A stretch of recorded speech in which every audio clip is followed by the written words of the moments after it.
Greetings, cyberdogs and citizens of the internet. This is ReNDoG coming at you from the enchanting facility in this Let's Play Minecraft Feed the Beast series. In the previous episode, we successfully conjured up our very first wooden golem worker, and in this episode, my friends, we are going to be taking control of the XX Flux that we are releasing into this atmosphere and potentially putting our entire FTB world at risk. So sit back and relax, my cyber diggity dogs. Let's feed the beast that is our mind. Now guys, before I get going on today's episode, I just want to thank all of you guys out there who have been warning me about the dangers of Dogcraft and basically my reckless behavior with the Crucible and the infusion altar that we were using in the previous episode. Now, to recap, what we were essentially doing was throwing bits of material into this Crucible to generate aspects to be used in this infusion altar. Now, that's all well and good. However, when you throw items into this Crucible and you do not use up all of the aspects that are generated by the Crucible, those excess aspects go into the atmosphere and upset the balance of the aura and basically result in an excess of flux building up in your world. And when flux builds up in your world to a point, bad things start to happen. And I just experienced one of those bad things because I was attacked by something that I read is called a wisp. I killed it and it dropped something called wispy essence. And if I hold shift over this wispy essence, we can see that it is made out of 3 different aspects. And I do believe that those are excess aspects that I released into the atmosphere during my research and during my using of the Crucible. So we want to get a little bit more control around the use of our Crucible. We also want to make sure that we are basically managing the amount of flux that we are releasing into the atmosphere, because essentially what could happen is the flux in our world could overload and explosions could happen, fire can happen, wisps can be released which deal high damage to you, and yeah, essentially really bad things can happen unless you take control of the flux. And that is what we're going to be trying to do in this episode, guys. And a ton of you guys have been giving me some really awesome hints about how to do that. And basically what we're going to be doing today is exploring 2 of those hints that you guys have given me. Firstly, I'm going to be transferring all of the items from these janky ass chests into a couple of diamond chests over here. And I'm using diamond chests because they have like the biggest inventory out of chests in Feed the Beast. And they're pretty cheap to make. They only need 2 diamonds to make. And you also need a golden chest though. So let's have a look at the recipe for this diamond chest. You need a couple of diamonds with a golden chest, and to make a golden chest you surround an iron chest with golden ingots. To make an iron chest you surround a normal chest with iron ingots. So pretty simple. And I'm using autarkic gates over here in these wooden transport pipes just to automatically transfer all of these items that I've been using for Dogcraft research into these chests. I think these diamond chests look way more magical and way more Dogcrafty than these janky ass wooden chests, so that's pretty awesome. But guys, man, so many of you guys have been giving me such amazing hints and tips about how we can actually control the flux. And the very first thing that we need to actually do is to be able to see the flux, right? We need to have better vision of the damage that we are doing to the aura in our world. And the way that we do that is by using something called goggles of revealing. And I've managed to unlock the research for these bad boys. And if we click on this in the Thormonomicon, we can see that goggles of revealing are well suited to divining the mystical world. Not only do they make aura nodes visible to the naked eye, they also allow their wearer to see the mystical interplay between nearby nodes. So it's important that we see that aura node, because when we use magic in this world, when we do anything with Dogcraft, whether it be making aspects in the Crucible or using our wand to create magic, we basically adjust the balance of the aura node, right? That's essentially what we're doing. We're like messing with the balance of magic in our world. And when that balance tips too far, that's when the aura node starts to release wisps and do other bad things in our world. So if we can actually see where the aura node is, and also if we can see how much essentia and how many excess aspects we are releasing into the atmosphere, it means that we can actually manage the amount of flux we're releasing into the atmosphere much better, right? So let's have a look. How do we actually make goggles of revealing? Well, in an infusion altar, we need some leather, we need some gold ingots, and we need some thermometers. And to make thermometers, we need gold and water shards in an arcane table. So why don't we make those thermometers first? We'll put some gold like this. I think we need 2, right? 2 gold surrounding 2 water shards. Yeah, there we go. That's going to make for us 2 thermometers. There we go. Sweet. And then in the infusion altar, we need, let's just get back to that recipe. Man, it's hard to remember these recipes. Okay, here we go. Leather, gold, thermometers. Yeah, I think I can remember that.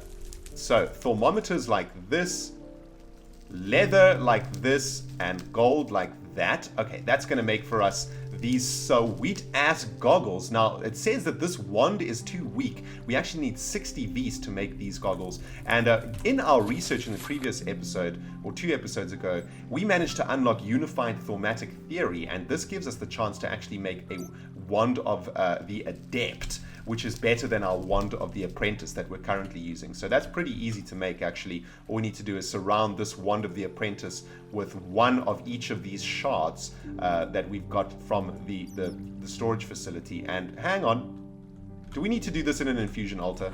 Hang on, let's have one more look at that. Yeah, we need to do it in an infusion altar. My bad.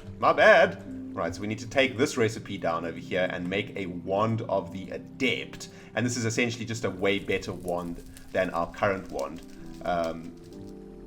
Wand of the apprentice. Hello. All right, guys, just realized that it actually needs to be in a specific order. Air shard, water shard, earth shard, fire shard. And there we go. We've got 16 Precantatio coming from the crucible. And there is our wand of the adept made. Nicely done. Okay, so next up, what we need to do is make our goggles of revealing. And we now have a wand of the adept, so we have more than enough Vs to be able to do that. 250 Vs, in fact, in a wand of the adept. So that's pretty awesome. Get the leather in there, get the gold in there, and now we need to add Visum and Precantatio and Mutatio to the crucible. And let's go get another bucket of water to be able to do this. And this is going to make the goggles of revealing. And it's basically going to reveal all of the magical damage that we have so far done to our Feed the Beast world. And I'm kind of nervous about it, man, because I've done quite a lot of research, quite a lot of crucibling, making Nitor and whatnot. And I'm pretty nervous that, I don't know, that we may be like over the threshold of Flux at the moment, and it may be bad times for our Feed the Beast world. I don't know what we're going to do about it, but before we get going on that, I just quickly want to make an infinite water source over here, I think. There we go. Yeah, that like, we definitely need an infinite water source near our crucible. We use this crucible a lot, and getting kind of tired of running back and forth to this infinite water source over here, man. It's kind of annoying. But okay, awesome, guys. So we're one step closer to being able to actually reveal the magical damage that we've done to our world. And most importantly, we need to find the aura node in this region of our world. And once we find that aura node, we'll be able to see like how damaged it is, or how out of balance it is. And then we can start doing stuff to try and like readjust the balance. Which should be pretty sweet. Okay, there. So we've got an infinite water source now for our crucible. Let's have a look again. We need Precantatio, Visum, and Mutatio. We get Precantatio from these Vis shards over here. We get Visum from carrots. Yep, and we get what was the other one, man? And we get Mutatio. That's it. We get Mutatio from Netherwart. There we go. Okay, so how much we only get 1. How much of this jazz do we need? We need 8 of everything, right? All right, so 8 Visum. We get 2 Visum from 1 carrot, so it'll be 4 carrots. 2 Precantatio and 8 Netherwarts. 2, 3, 4, 5, 6, 7, 8. And that is it to make goggles of revealing. Sweet. All right, let's make those bad boys. Oh, that is epic. Now, goggles of revealing, I think, essentially are like a helmet, right? So we'll put them up here. Oh, man, check at me. I'm looking Pimp McDaddy. Damn. Oh, man, these goggles are sweet. All right, so let's have a look. What do these goggles actually give us over here? Okay, so in the bottom left-hand corner, we can see that F, I think, stands for Flux, says that it's moderate, and A, which stands for Aura, I guess, shows it coming out of balance or coming into balance, I guess. And that little dial on or the little vial, I guess, I'm not entirely sure what that means. But why don't we try and find the Aura node? Doesn't look like it's anywhere underground over here. I've actually got a little exit hole over here. And let's look up here. Can we see any Aura nodes? Oh, okay, there we go. There we go. Okay, so there is the Aura node. And those look like Wisps to me. Yeah, I killed one of those things at some point, and there are 3 Wisps right now, which isn't good. And yeah, but if I go too close to them, they're going to attack me, and they do pretty crazy damage. And that Aura node looks like it's not happy right now. It's got like black lightning coming out of it, man. All right, that's not good. That is definitely not good. Okay, so we need to try and do something here, guys, to address the balance of our flux in our universe. Currently, our flux is completely out of balance, so this is really, really not good. And I think what we're going to try and do is use silverwood trees to do this. Now, in the Thormonomicon, if we read up on silverwood trees, these are rare and magical trees are a wondrous sight. Their leaves shimmer with magical energy, and their pale, soft wood is valued for its purifying properties. The tree's magical nature is such that aura nodes often form within their hearts. This feature alone makes a silverwood sapling a prize beyond measure. Okay, so from what I've read and from what you guys have told me about balancing flux in Dogcraft, is that silverwood trees help to absorb flux and thus bring the flux back into balance. And I think if you look on the bottom left there, that A is 468 out of 476. I think that means aura, right? And it shows that the aura in this area is out of balance. Now, if we go through this portal over here, we come out somewhere north of the Cyber Labs, and I went on a little bit of a jetpack mission to find a silverwood tree. And while they are incredibly rare, they are very easy to spot because, as you can see, they have these awesome blue leaves that actually shimmer. Look at them, and they have like little sparkles on them, which is really sweet. And if we look at the bottom left-hand side now, guys, you can see that A is 266 out of 266, which I guess means that the aura is in balance, and there is absolutely no flux in this region because we haven't been casting any spells or using the crucible and releasing excess aspects and excess flux into the atmosphere. So basically, I think that's how the goggles of revealing work, right? And what I'm going to do is take down this this silverwood tree. Sorry, man, I just got completely freaking befuddled by this aura node. So this aura node is in the center of the silverwood tree. That is awesome. And I guess if we can get a sapling or two from this silverwood tree, we'll be able to plant it above the enchanting facility, and hopefully that will help to balance out the excess flux that's going on. And there is one silverwood sapling, which is so sweet. Tell you what I'm going to do, guys. I'm going to wait for this entire silverwood tree to come down, collect as many saplings as I can, and then we're going to plant them above the enchanting facility and see if that helps to balance out that ridiculous flux imbalance that we've got going on over there at the moment. So I'll see you on the other side of this kaplam, my friends. Kaplam! Welcome back, Cyberdogs. I'm just staring, completely hypnotized into this aura node over here, man. It is so awesome. Check out this thing. It's so beautiful, and this aura node is completely in balance, right? So this is what we need to get our aura node in above the Cyber Labs to look like. Our aura node has horrible lightning shooting out of it, and this one is all peaceful and tranquil. But guys, I managed to get 2 silverwood saplings out of that silverwood tree, and there's also like a nice little glowing plant over here that I think I want to collect if I can. What did I get over there? Quicksilver. All right, no idea what that is, but didn't manage to collect that plant. But let's head back to the Cyber Labs now, guys, and we only got 2 saplings out of that silverwood tree, which I guess is kind of bad, but it's 2 saplings closer towards balancing our aura. At the moment, we're 468 out of 476 with moderate flux in the atmosphere, and that is just bad times for all. We've got 2 wisps already spawned in our world, and very close to our delicate machinery of the Feru Harvester machine, actually. So maybe what we should actually do is kill those wisps if we can. Yeah. This node is not happy, man. Look at that. Alright, so let's plant these silverwood trees over here. Hopefully, I'm not sure how long they take to actually grow, but once they do grow, we can cut them down again and hopefully get a few more silverwood trees. But it looks like this aura node is going completely cray-cray. Although 469 out of 476, it seems to be coming back into balance, slowly but surely. Those wisps seem to have disappeared. Is that because we went to another region and despawned them? Not entirely sure, but it looks like our... Oh no, there they are. Yeah. Okay, don't know what that was, but there is an enderbud coming for us. What's up, bro? Alright, there is a wisp, man. Dude, how are you even here? It is not... It's freaking daytime, man. Get your butt out of here. Where is our sword?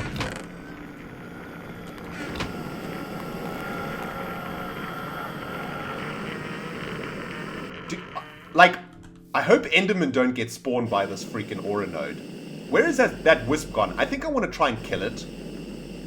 Like, I don't want to get to a point where there's just so many wisps in our world we can't actually deal with them, if you know what I mean. But, I don't know. It looks like it's disappeared again. 471 out of 476. Oh, no. There it is. There it is. All right, Wisp, it's you and me. Let's get it on. Ow! As you can see, they are incredibly hard to kill. And they freaking have a lightning attack. Ow! Come at me, bro. Eat it.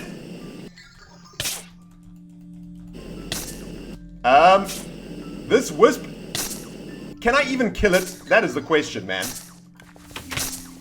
Die, bastard. There we go. I'm pretty sure I hit it there. There we go. All right, what did it drop? Some wispy essence again. And this wispy essence has Ignis, Animus, and yeah, those are the excess... Definitely the excess flux that I've been releasing into the atmosphere. And I just saw another freaking wisp around here somewhere. Oh man. Yeah, there's definitely two wisps in this area. I'm going to have to kill them, I think. Because as you can see, they do a ridiculous amount of damage. Oh my goodness. Alright, let's get back to the safety of the enchanting facility over here, guys. And goggles of revealing have kicked in. Our flux is moderate. We have a couple of silverwood trees growing though, which is a good thing. And what I want to see right now, guys, is I want to use this crucible to show you one final awesome bit of help that the goggles of revealing can actually give us. So what I want to try and do is make another little bit of nitor. And if we remember how to make nitor, let's have a look in the Thaumonomicon. We need to chuck Ignis, Lux, and Potentia into the crucible, and we get Ignis from Netherrack, we get Lux from Torches, and we get Potentia from... oh man, I just forgot. What else do we need? We need Potentia. And what do we get Potentia from again? Coal, that's it. Okay, so check it out, guys. With our goggles of revealing on, when we chuck aspects into the crucible, we actually see how many aspects are currently in the crucible. So this gives us much better control of how many excess aspects we are releasing into the atmosphere when we use the crucible, which I think is absolutely awesome. So let's have a look at that recipe for nitor again. We need 4 Ignis, 6 Lux, and 4 Potentia, right? So let's get our Lux up to 6. 2, 4, 6. Okay, so there's our 6 Lux. We need 4 Potentia, so 1 more coal in here. Oops. 1 more coal in here. Okay, so we've got our 4 Ignis, our 4 Potentia, and our 6 Lux. And that is going to give us a nitor. So let's right-click on that bad boy, and there we go. And as you can see, the balance of, or the excess flux, I think, is going down according to our goggles of revealing. We definitely didn't waste too many aspects there when we made that nitor, which is awesome. And now we can actually craft another golem animation core, like so. We need Motus, we need Imperito, and if we head over to our new diamond chest over here, man, there's just so much space in here. What do we need? We need levers. Where are those freaking levers? And we need freaking boats again. Let's just drop off a whole bunch of this jazz in here. But as you can see, guys, we now have much better control of the excess aspects that we could be releasing into the atmosphere. We can definitely control the amount of flux that we add into the world with these goggles of revealing by making sure that we don't add like more aspects than are required into the crucible when we create stuff in Dogcraft. So that is pretty awesome, guys, and there are some more things that we can do to control the flux, but we're going to be doing that in the next episode. For now, I'm just going to make a few more of these golems, of these wooden golems, so that we can get back to working on the ReNDoG space platform. And man, these goggles of revealing are so awesome, showing you exactly like how many aspects are in your crucible. Oh man, that is exactly what we need to control this place. But our flux is still moderate, and our aura node is still going cray. Hopefully by the time the next episode starts, these silverwood trees would have started to grow and would have helped to drop the amount of flux that we have in the universe. But looks like, I don't know, I don't know what's going on around here, but hopefully we are taking control of our flux, and at least we've taken a first step towards doing that. But anyway, guys, thank you so much for watching this episode. Hope you have enjoyed it. If you have, you hit the like button. If you haven't subscribed yet, hit the subscribe button. This has been ReNDoG playing Minecraft Feed the Beast and trying to take control of our Dogcraft flux. We will see you in the next episode. Goodbye, my friends.